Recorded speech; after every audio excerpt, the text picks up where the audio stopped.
దేవుడి నామానికి మహిమ కలుగును గాక. మరి యేసు ప్రభువారు ఈ భూలోకానికి వచ్చినప్పుడు ముందుగా మరియతో మాట్లాడి ఉన్నారు.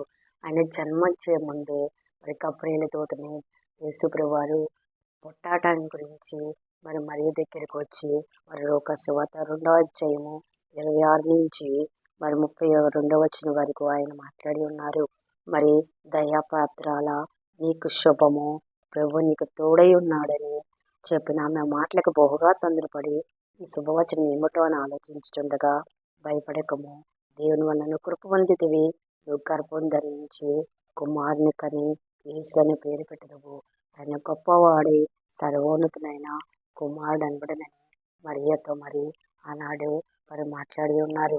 అలాగే మత్తయి సువార్త 1వ అధ్యాయంలో మనం చూసినట్లయితే ఇక్కడ 18 నుంచి 21 వరకు చూసుకున్నట్లయితే ఇక్కడ యేసేపుతో మాట్లాడతారు. ఆమె భర్త అయిన యేసేపు నీతిమంతుడై ఉండి ఆమెను అవమానపరచగా రహస్యంగా విడనాడినప్పుడు ఏం చేయాలని ఆలోచిస్తుంటే, అప్పుడు దూత స్వప్నమందు అతను ప్రత్యక్షమై, దావీదు కుమారుడు యేసేపు భయపడకము, ఆమె గర్భం తెరిచింది, పరిశుద్ధాత్మ వలన ఆమె యొక్క కుమారుని కనును, తన ప్రజలను వారి పాపము నుండి ఆయనే రక్షించెను అని యేసేపుతో కూడా దేవుడు మాట్లాడి ఉన్నారు. అలాగే తూర్పు జ్ఞానులతో మరి యేసు ప్రభువారు పుట్టుక గురించి మత్తయి సువార్త 2వ అధ్యాయంలో చూసినట్లయితే, ఇక్కడ యూదుల రాజుగా పుట్టినవాడు ఎక్కడున్నాడని తూర్పు దిక్కున మేము ఆయన నక్షత్రం చూసి ఆయన పూజింపవచ్చుతామని చెప్పేది. ఇప్పుడు ఈ తూర్పు జ్ఞానులు కూడా ఆ యొక్క నక్షత్రం యొక్క సూచన చూసుకొని వారు బయలుదేరి వేరే రాజు దగ్గరికి వచ్చి మాట్లాడి ఉన్నారు.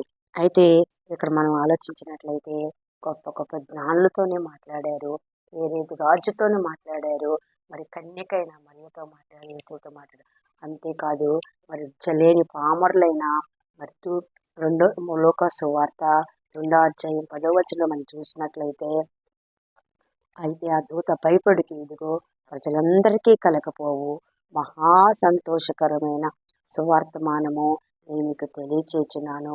దావీదు పట్టణమందు రక్షకుడు మీ కొరకు పుట్టి ఉన్నాడు. మరి గొర్రెల కాపరులతో కూడా యేసు పుట్టుక గురించి తెలియజేశారు.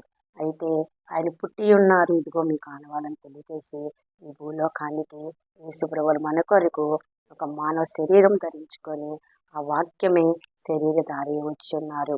అయినా మరి జ్ఞానులతోనే కాదు, మరి గొర్రెల కాపరులైన చదువు లేని పామరులతో కూడా ఆయన మాట్లాడి ఉన్నప్పుడు నీతో నాతో మాట్లాడటానికి ఆయన సిద్ధంగా ఉన్నారు. కాబట్టి ఆయన నామమున మనందరం కూడా